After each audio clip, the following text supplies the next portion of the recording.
Today we are going to learn number sequence. So we have here our sample number 1. What is the next number in the following series? 19, 23, 32, 48, 73, and the next one. So ito po yung hahanapin natin. To start with, let us try to find the differences. So the first one, 23 minus 19 is equals to 4. Then 32 minus 24 is equals to 9. 48 minus 32 is equals to 16. Then 73 minus 48 is equals to 25. As you can see, these numbers are perfect square. So they are 2 squared, 3 squared, 4 squared, and 5 squared.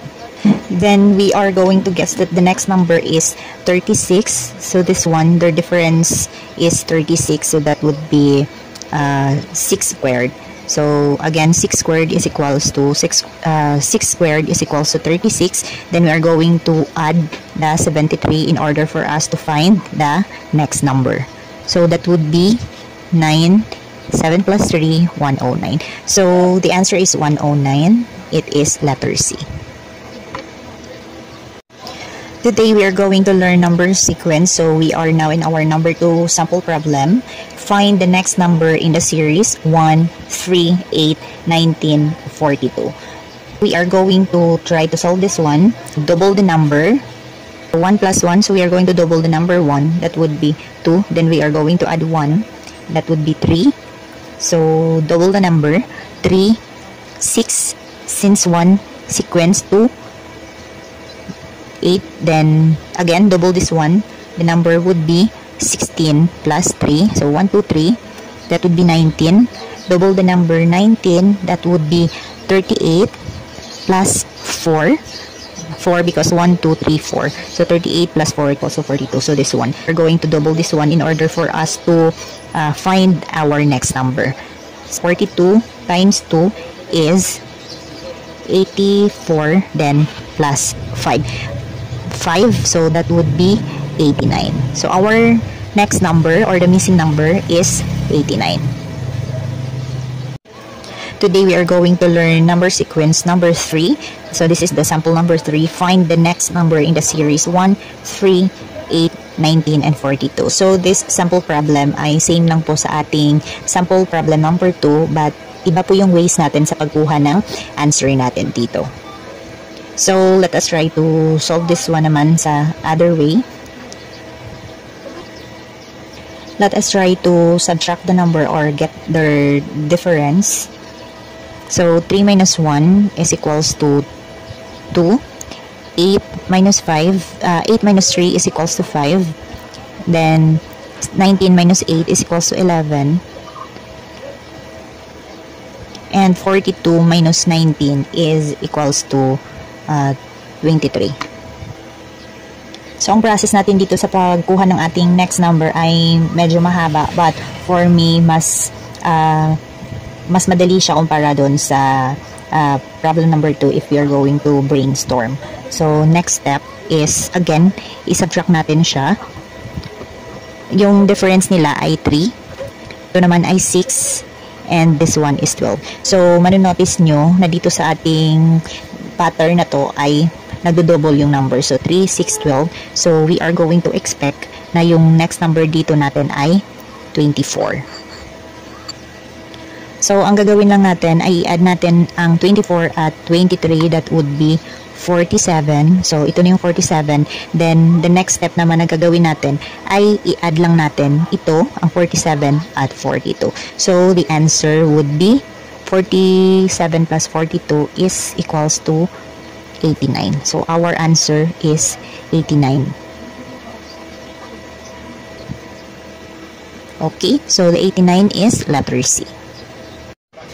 Today, we are going to learn number sequence. We have here our sample problem number 4. The number series are 11, 26, 47, 74, 107, and ito po yung hahanapin natin, yung kasunod na number.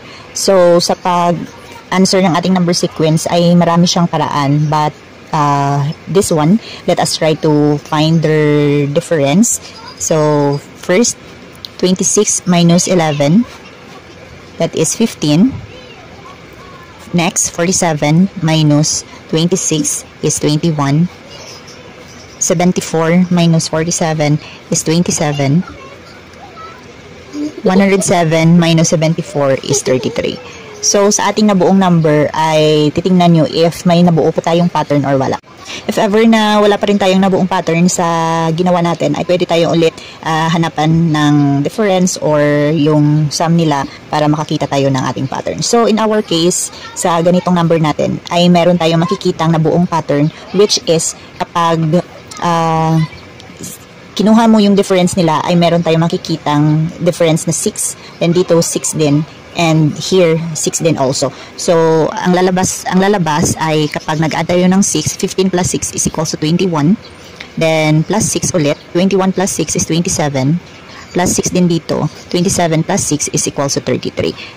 So this one, dahil mayroon tayong pattern na plus 6, mag-a-add din tayo dito ng plus 6, it means 33 plus 6 is 39.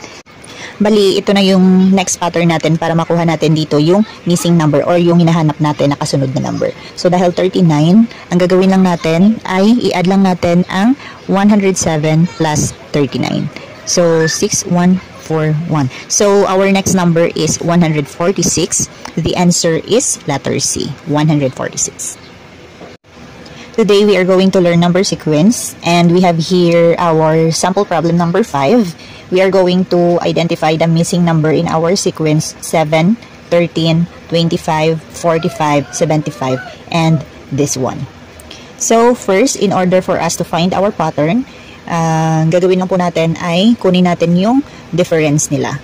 So, first one, 13 minus 7 is 6.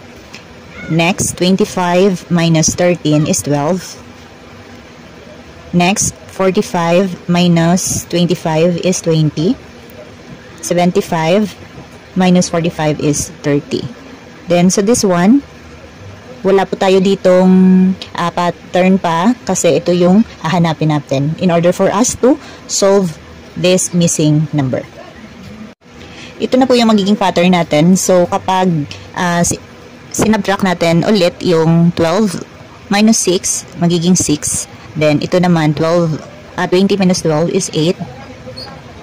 10. Then, next one, ito naman ang hahanapin natin. So, as you can see, ay nag-a-add po tayo ng tig-dalawang number dito, like 6, 8, 10. So, bali yung kasunod is 12. Then, i-add lang po natin sa 30, that would be 42. And then, para mahanap natin yung missing number natin dito, i-add lang po natin yung 75 plus 42. So, 75 plus 42, 711. So, that would be 117 and our answer is letter B.